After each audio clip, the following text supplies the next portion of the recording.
Okay, good evening everyone. Welcome to our evening session. At a big conference this weekend in Toronto. It's a pretty big thing. A lot of doctors and professors and Buddhists from all over. I was quite surprised at the turnout.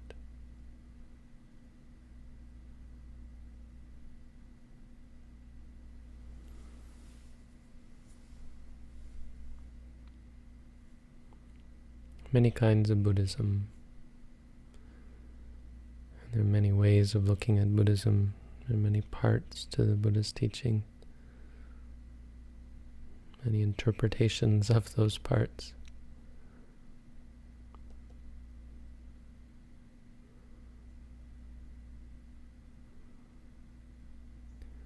Many different practices of those many different interpretations of those many different parts.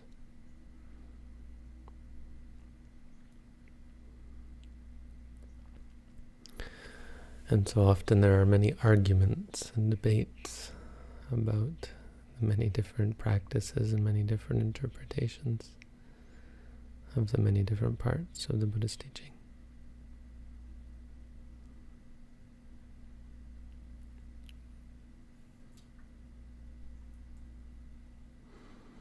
None of that's very important for us. We have a very specific practice here. No, we're a fairly specific community. But the parts of the Buddha's teaching, this is of interest to us.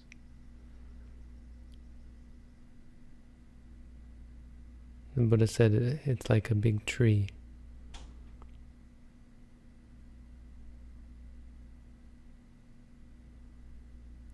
Buddhism is like a big tree with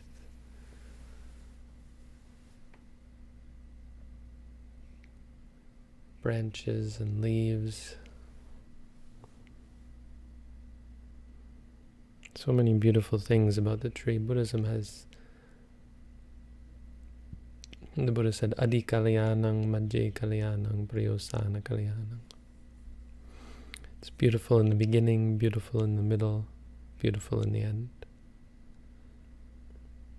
All parts of it are beautiful, just like all parts of it, of a majestic oak tree or majestic tree in the forest.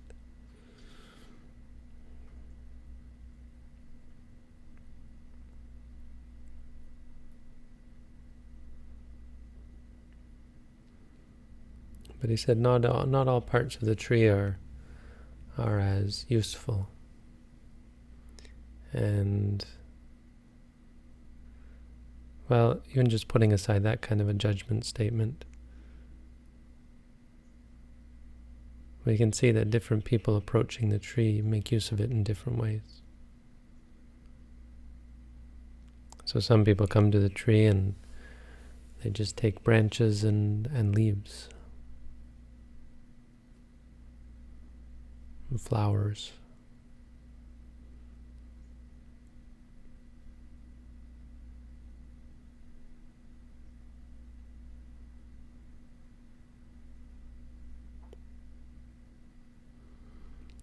Some people take the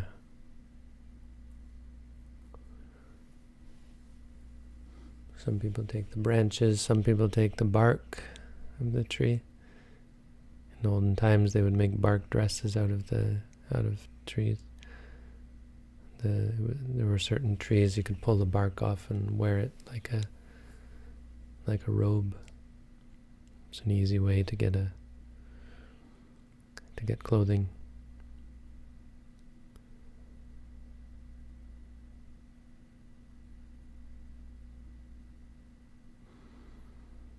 And some people will take the wood from the tree, the soft wood.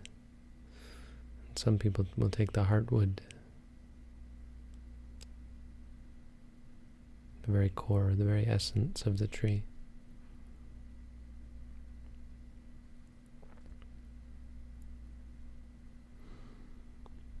think when we come to Buddhism, well, it's like this, right? Some people are born into Buddhism, and so for them Buddhism is a fairly superficial thing. Not just because they were born in it, but many people who are born into Buddhism are just naturally, superficially Buddhist. Most people who, well, even some people who come to Buddhism later in life are drawn to the superficial aspects. That's not a judgment statement, it's just a statement of observation. What's important is that we don't confuse the superficial with the deep and profound. You know, if you ring a bell and think, wow, I'm doing profound Buddhism, it's not really, there's something wrong with your understanding, I think. If you're really good at chanting and you can chant all the Buddha's teaching and you think that somehow that means you're a deep, deep Buddhist, you have to think again. Fortunately, the teachings are quite clear about this. Even when we come and meditate, you know, I would say that the majority of people, if not the almost all the people who come to practice insight meditation, don't quite realize what they're getting themselves into. And they may have some idea that they're looking for wisdom, but they don't realize what exactly that means and what the implications of that are, how it's going to draw you in and change your life in ways that you didn't think it was possible to change your life. You know? We say we want to be happy, we want to be free from suffering. We don't even know how much we're suffering. Part of the practice is just realizing, boy, I'm suffering. I thought this was happiness, right? I thought my life was full of butterflies and rainbows. So that's why I'm unsatisfied, because it's actually quite wretched. Which is wonderful, because of course then you can change.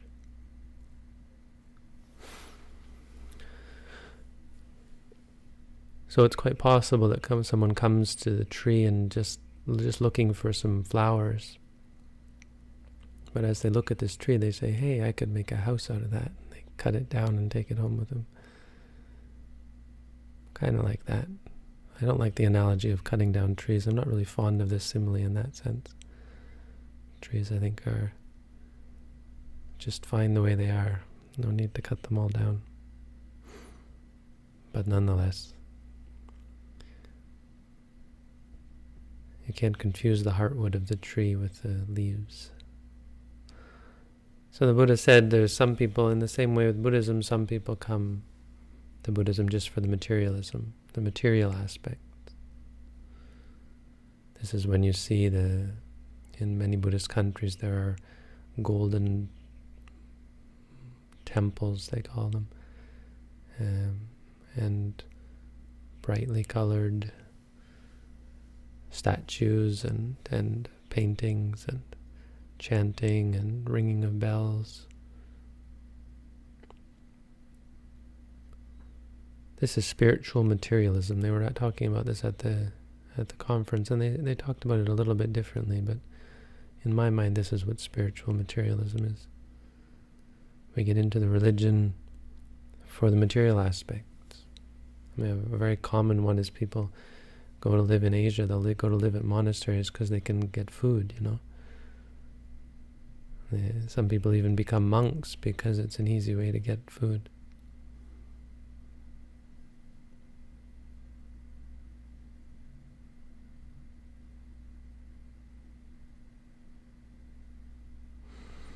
Sometimes monks will fall into this, you know, just get caught up in this adoration and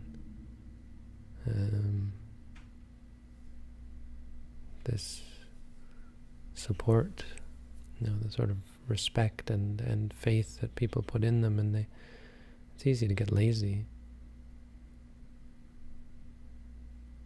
because it's quite comfortable.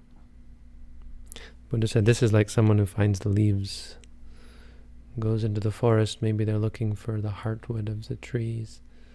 They're looking for this strong core of the Dhamma. And they come back with leaves. They say, hey, look, I've got the heartwood. That happens, People think I'm a Buddhist. Look, I'm dressed like a Buddhist. People think that all monks are enlightened or that all monks practice meditation.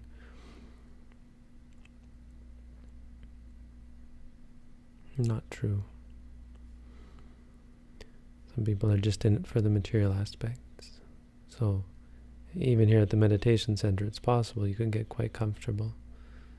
That's dangerous. Even dangerous, not dangerous, it's a shame because there's much more to be got. It's dangerous, at least in the sense that it's going to waste all the time that you're here when you could be seeking out the heartwood that's there for you. Some people, even if you just talk about the life of a Buddhist, it's quite peaceful, right? And in a good way. It's not just about getting something, it's about being something. As a Buddhist monk, you're very peaceful. Even as a Buddhist meditator, some people like to live in meditation centers and it's very peaceful. It's just a good thing. It's a peaceful life. That's positive. It's wholesome. So again, this is pure. There's a purity here. People who stay in monasteries are often quite peaceful. They don't contribute so much to materialism. They live quite simply. They don't take up much resources. There's something beautiful about that. But it's not the core, and it's easy to... The problem is unless you reach the core of Buddhism, you're still full of defilements, right? And so the potential for this to become perverted is quite great. So again, it can lead to attachment, laziness, but it can also lead to arrogance, conceit. You think, I am a meditator, look at me, I'm a Buddhist. Look at me, I'm a monk wearing these robes. I am a monk, a real, true monk. Someone said at the conference something that's really bizarre, and I completely disagree. There was some disagreeing that went on at the conference.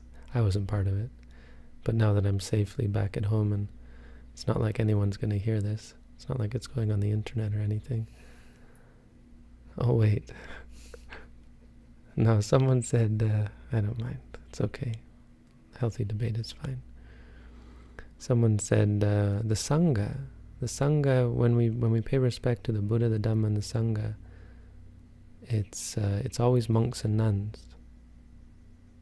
Which is such a bizarre statement because that's totally wrong. The Sangha that we pay respect to is the enlightened ones. There's two kinds of Sangha. I mean, a Sangha is, and someone corrected me on this, it's not actually any one person. The Sangha is a group of 4 or more monks, or female or male monks. That's a Sangha. But that's only one usage of the term. The Arya Sangha has nothing to do with that. A Sotapanna, anyone who's a Sotapanna is Arya Sangha, and they're what we worship. They're what we pay respect to, whoever they are. It could be a 7-year-old child. So anyway.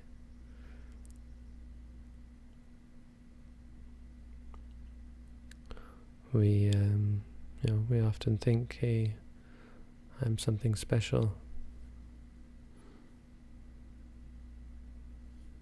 It's nothing to do with being a monk or a nun. The second type of person, they go into the forest and they come out with branches. Right? First it's the leaves, then it's the branches. Branches are useful. You can hit people with them. You can build this like the second little pig, right? He built his house out of twigs. out of branches. It's not a great hut because we know that the wolf blew that house down as well. In the same way, it won't really help us against our defilements. It's not strong enough. It will help for a while. A person who takes the branches, by this the Buddha meant one who practices morality.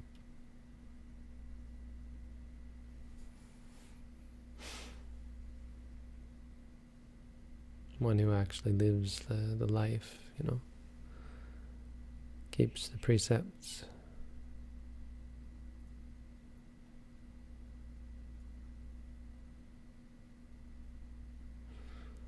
Even you could say one who does the practice. So you come here and we meditate, while I'm doing the meditation course. Look at me keeping 8 precepts. It's quite powerful. It's a very pure way of living. I know some people who keep 8 precepts and go to work. It's quite rare, but it happens that people live in the world and still want to keep 8 precepts. In the time of the Buddha, there was this lay people who wore white all the time and kept 8 precepts for their life.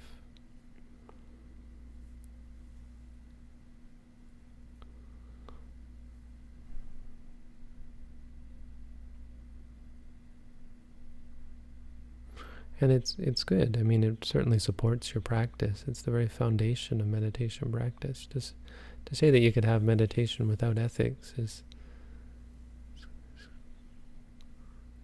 quite bizarre, really. You need to. There's so much support that needs to go into your meditation practice. It's not just a magic where you flip a switch and suddenly you're enlightened. There's so many, the different kinds of causality. There are many different factors that come into play. Ethics is important. But it's not enough, and it's possible to become complacent, even egotistical about your ethics. So the Buddha said some people are ethical and then they disparage those who are not. So I'm a monk, I've got 227 precepts. That means something. It does mean something. But when you start to think that it means something, it gets problematic. And you start to hold on to that. Be proud of it.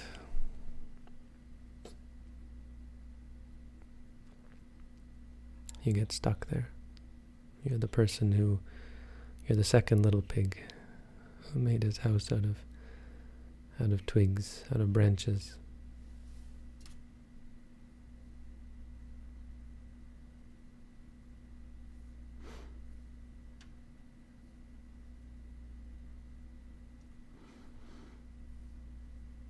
Third type of person is someone who takes the bark of the tree. Now, bark of the tree could be quite strong.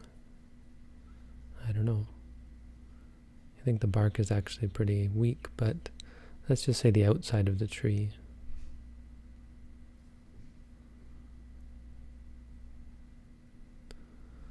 So this person has gone beyond the branches, which don't have much to them, but they've gone to the trunk, but all they're taking is the bark.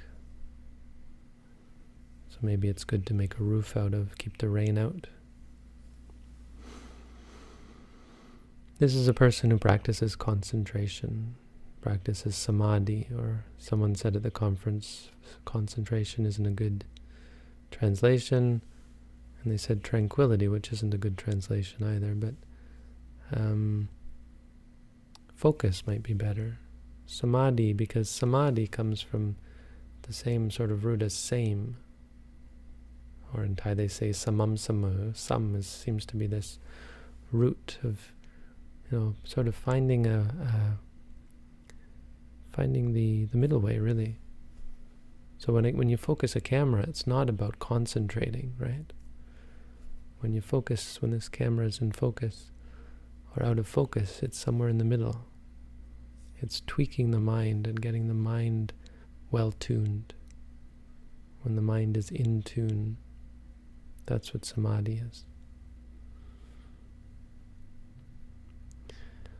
It means you get your mind to a state where you're no longer judging, where you're experiencing. Now, all of you have experienced that, I'm sure. While you're here, sometimes we wish it was all the time, and we feel discouraged because it's not all the time. You shouldn't. You should be quite encouraged that you've experienced it, that there are times, even just moments, where you are focused. You're in focus. When you walk, you know I'm walking. Gachanto va gachamiti bhajanati. 2,500 years old teachings. You're doing exactly what the Buddha said. And those moments are this purity, this focus. As you practice, of course, they gather together and allow you to see quite clearly. And so there's this big debate about what that means, about how focused you have to be, about what is required to get in focus. And it's quite bizarre because, you think people who are spending so much time arguing about this, you gotta wonder where their focus is, really. Personally, I'm quite adamant about this, that people put too much effort into this debate particularly. There are some debates that it's worth having an opinion on, but this isn't one of them. There are many ways to focus the mind. Some of them are going to lead to enlightenment, some of them are not.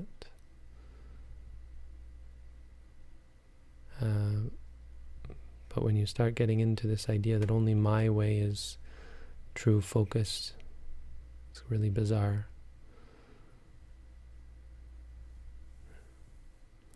To me, the best way to focus is to use a mantra.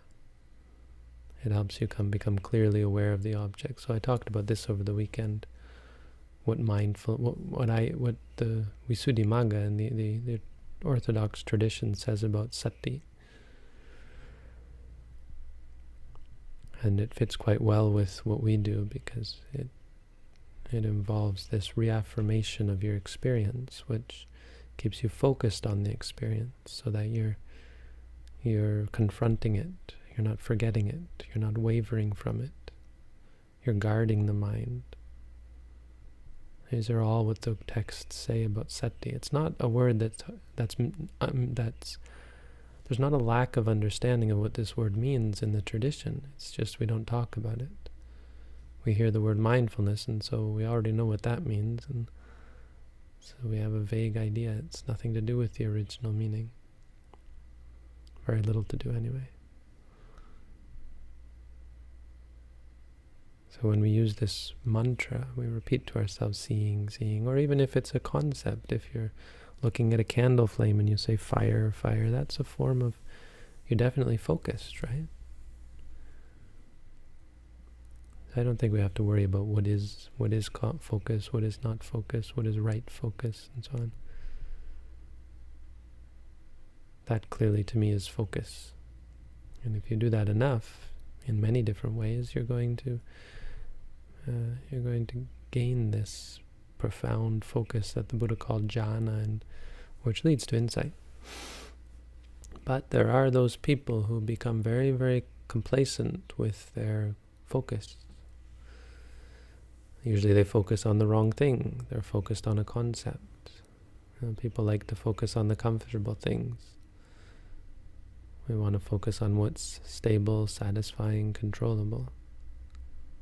It's fine to have a stable meditation practice first, but if you don't use that stability to learn about what is impermanent, unsatisfying, uncontrollable, if you don't let yourself experience the craziness, So people say interesting things like, you have to The mind has to be free from the 5 hindrances before you start practicing satipatthana or something like that, or before you start practicing insight, as they want to say. Which is interesting, because in the Satipatthana Sutta, it's quite clear that you're being mindful of even the hindrances, right? When you have anger in the mind, you know there is anger in the mind. That's practicing Satipatthana. And so it really gets confusing for people when they hear, well, this teacher says that, and that teacher says this. And it's ignorant of what the Buddha actually said. There are different ways. You practice this way first, then you practice insight first, and then you calm down your mind, or you calm your mind first, and then you practice insight. Clearly there's a flexibility. This is one area where there's clearly flexibility, and people are very inflexible, which is unfortunate. Anyway.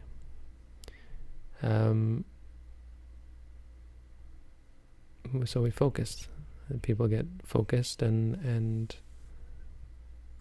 the problem is they don't move on, because this is the comfortable part. Before you practice insight, when you're just focused and calm, all of you got to this stage, right? You're here 4 or 5 days. The first 3 or 4 days was pure torture, and then after 4 or 5 days, I'm really getting this. I really got this.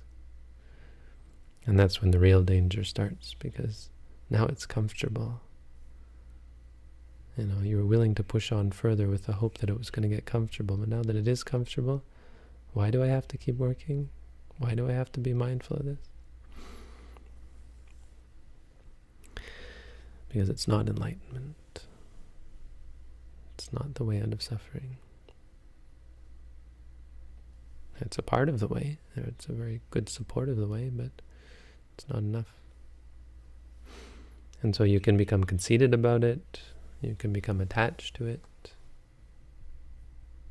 The Buddha said, someone once said, you can't become attached to the jhanas. This was this idea. You can't become attached to the jhanas. Well, the Buddha said in the Mahasaropama Sutta is what I'm going through now. He said, concentration, you become conceited about it.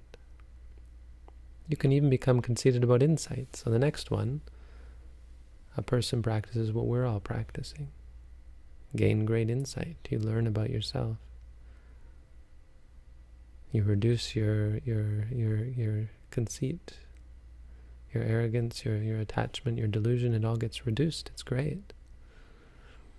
And then you get arrogant and conceited about that. These samatha meditators, right? Or these Hindus, these Christians. There's a lot of comics floating around now, Buddhists making fun of themselves. People, monks sitting around racing to enlightenment. Who's going to become enlightened first? There were some people posted some of these at the conference. Even through the practice of insight, it's possible to become attached to it. You can become complacent about it. Insight isn't the goal. We think, wow, I've just learned so much. I have some meditators like that. They'll get halfway through the course and then they want to go home. They say, it's not because they didn't get anything. They feel like they got something, and that's enough for them. They usually come back and relate that it wasn't enough, and they realize that. But insight isn't the goal. It's the practice. It's the path to something greater, to the heartwood. The heartwood is simply freedom from suffering. That's what we're aiming for. And it's not even in an abstract sense, like eventually, gradually, hey, I'm free from suffering. It's a real state of having nothing arising. A state where the mind ceases to reach out to the eye, the ear, the nose, the tongue, the body, and the mind. It rests. It's where the mind rests, and it's like the mind goes on strike. It says, no, you're not worth clinging to. Just for a minute, just for a moment. But even that moment, it teaches you something. It helps you see this possibility to be free from suffering. And slowly, your mind is less inclined to go out. Certainly less inclined to wander and to get caught up and to become greedy or angry or deluded.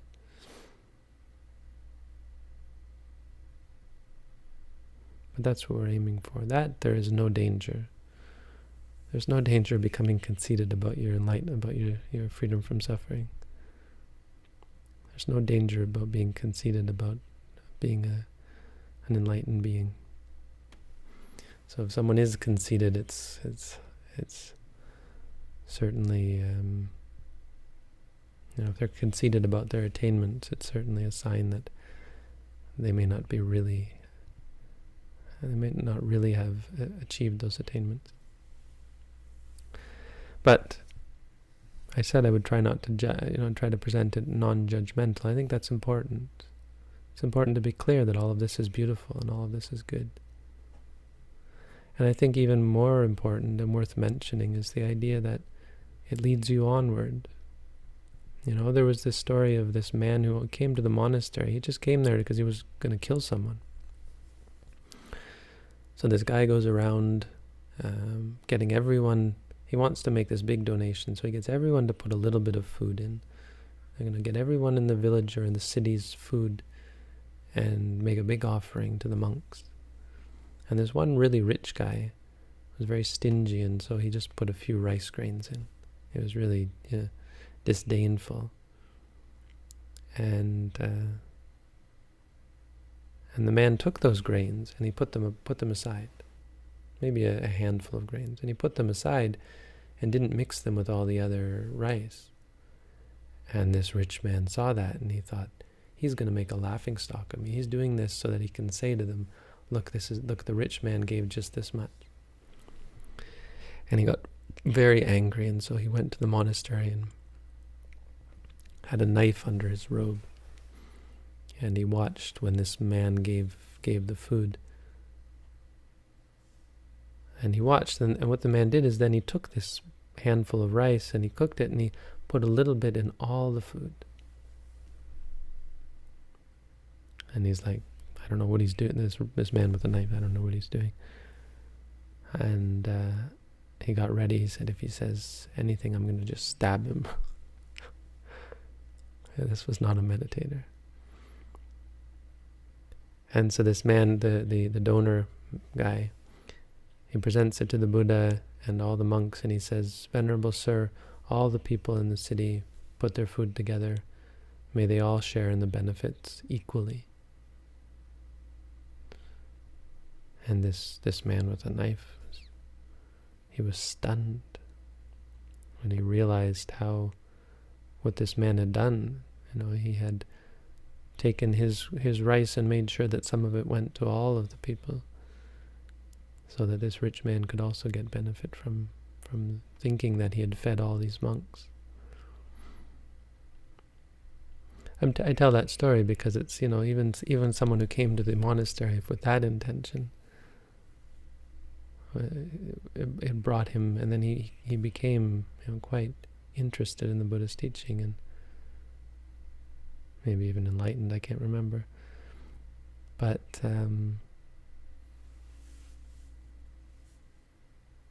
we shouldn't look down upon people, right? I mean, shouldn't discount people who just do, who just give dana, for example. Shouldn't even discount those people who are material Buddhists, who come to the monasteries and meditation centers, maybe to help out, maybe just to live a peaceful life. The potential is always there for them to go further. And not only that, but they're building up for future potential. Like even Devadatta, he became a monk and wanted to kill the Buddha and tried to kill the Buddha several times. And in the end, even he was converted. Even he realized mean and nasty person he'd been, and changed his mind. So there are many parts to the Buddha's teaching. We have to ask ourselves which we want. What have we gotten? My teacher said at the end of the day we have to kitbanchi, which means we have to tally up our bank account. What have we gotten out of it? Tally up the ledger. What have we put into it? What have we gotten out of it? There's many things we can get from it. So, there you go. That's the Dhamma for tonight. Thank you all for coming up.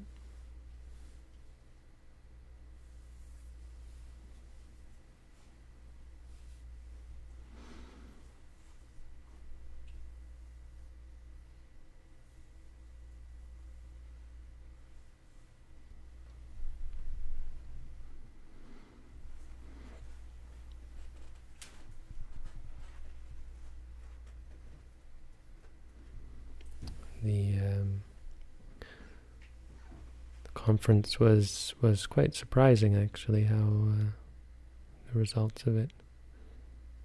People were quite happy for me from the talk I gave. I wasn't expecting such a positive response. You all can go. Don't stay for this part. This is me chatting. And don't stay for this part.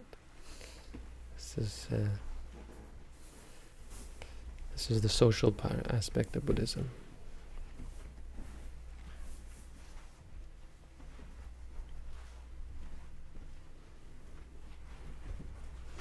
Okay, so I'm logged on.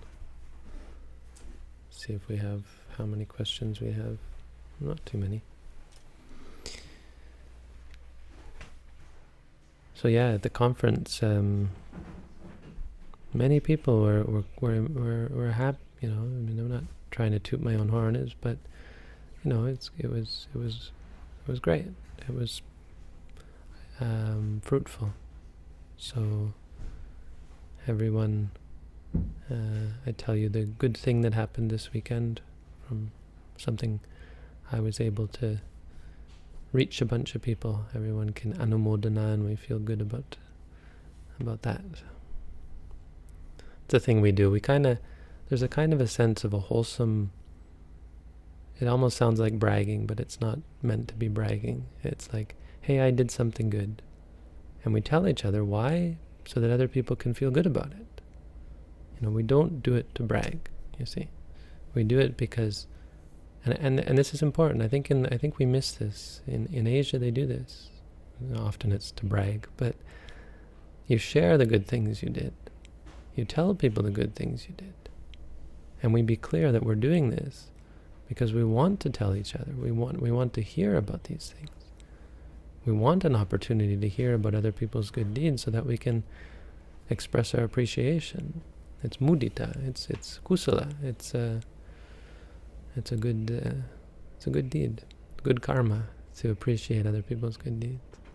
So I'm telling you, I just remember that Lumpur Chodok would do this. He would tell people about all the good things, and he would say, so everyone, express your appreciation. It's good karma. Nothing wrong with that. It's good. So yeah, it was,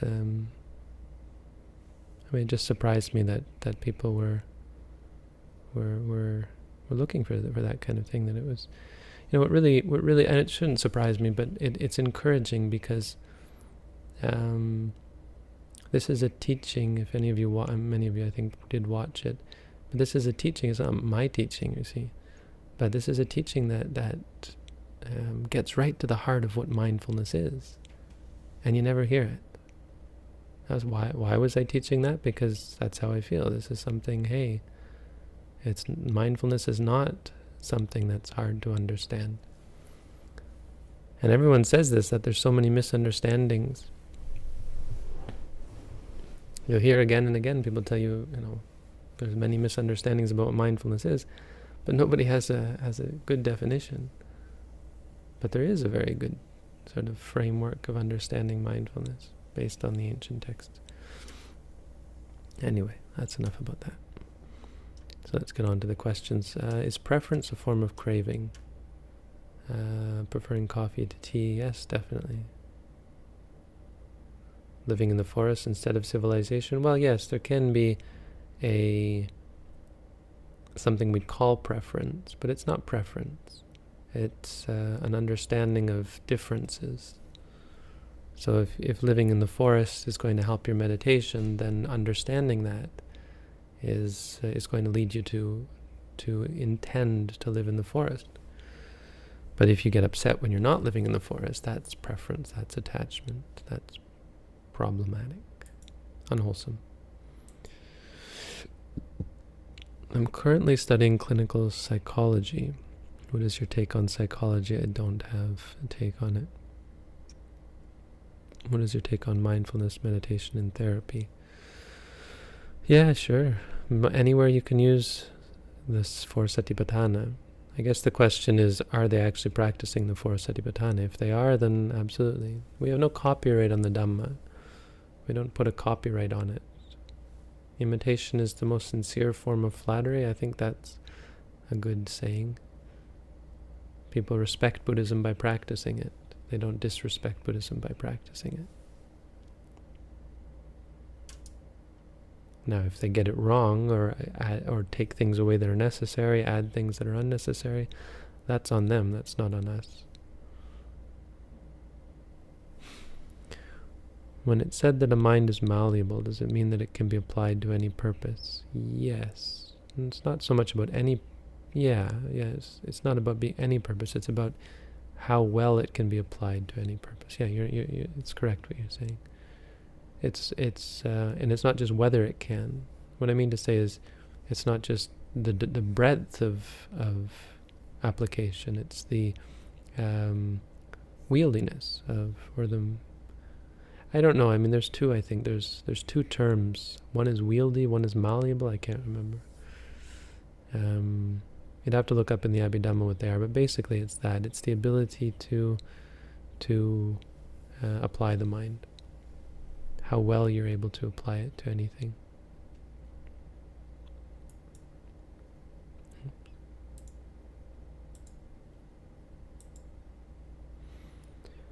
Is the application on or of the four this way?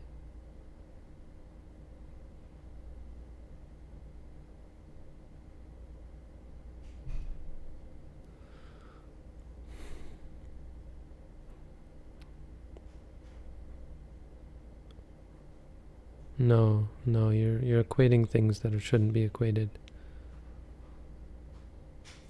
Huh.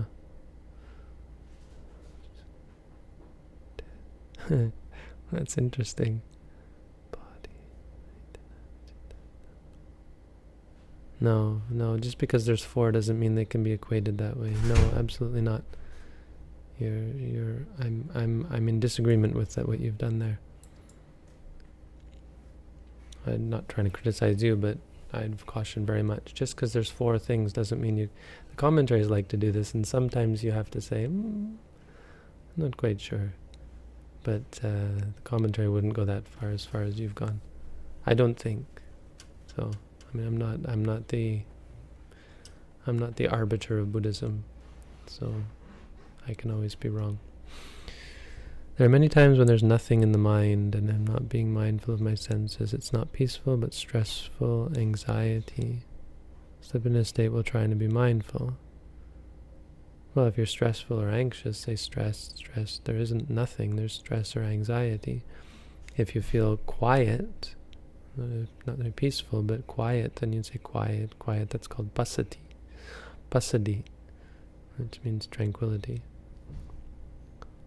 There's always something. At the very least, there's an awareness, and you can say aware, or we would say knowing, or you can just say aware, or if you feel, you say feeling. I know there are lessons in Buddhism about relinquishing desire and attachment. The monks make physical contact through hugging. Others or relieve pain through methods such as massage.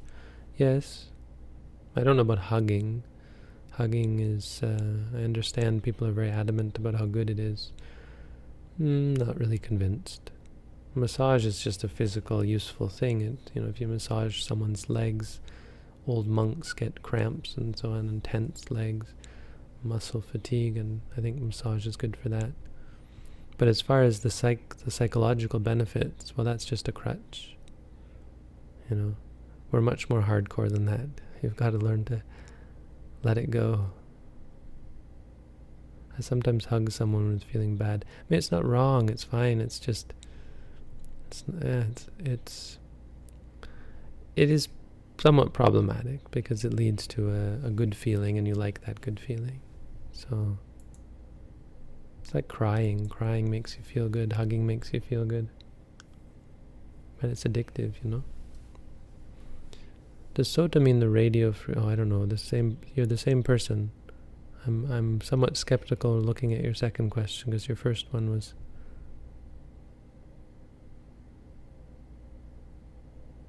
Again, you are.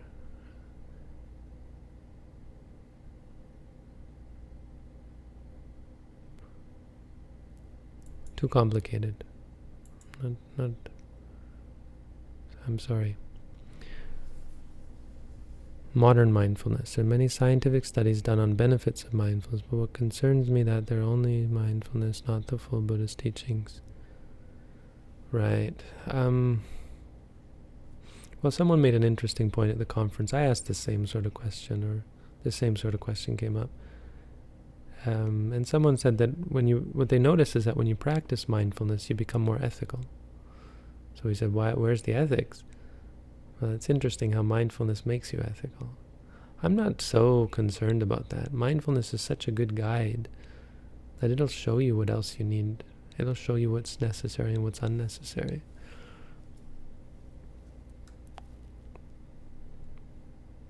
The Buddha said it's the ekayana magga, mindfulness.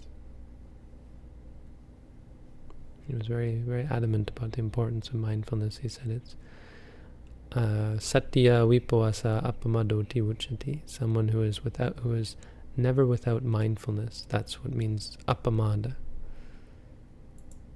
So, yeah, I'm not so concerned. Mindfulness is really a good guide that teaches you many things about what's necessary. Give a teaching on the subject of gossip. That's not a question. That's asking me to give a whole other talk. Gossip. Can I say something about gossip?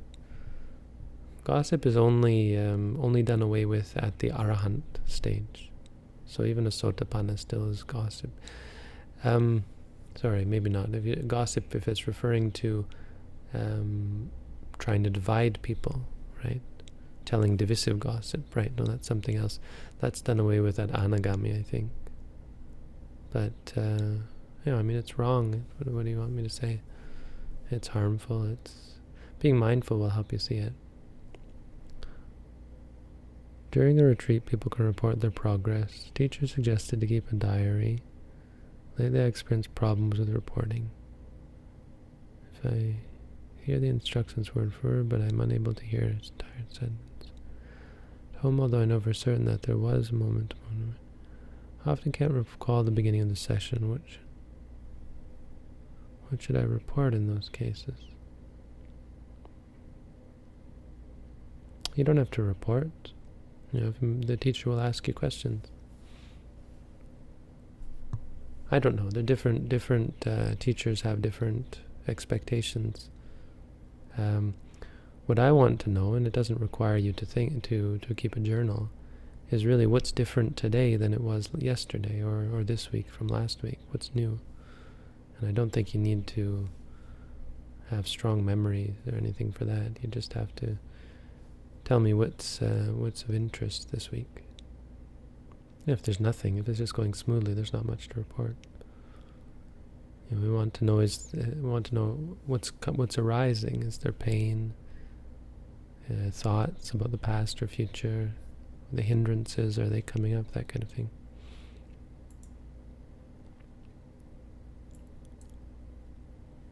Can reporting become a hindrance? No. No, I don't think so. I mean, it's a bit of a challenge when you're just being very mindful and not worrying about remembering things that happen. But I think your feelings might change over time. What are your thoughts on Zen? I don't have many thoughts on Zen. There is no more experience of liking or disliking in my mind. I can understand intellectually, prefer things but don't myself. Is this on the right path? Sounds good. But, make sure you're not clinging to it as my mind. It's a problem. How can I put one of the 4 bodhisattva vows into practice? Well, I don't teach them, so I'm not the right person to ask.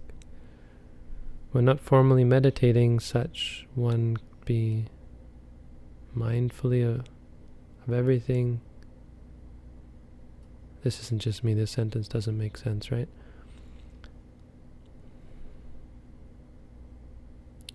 Should one be mindful of everything they do, or have semi-med?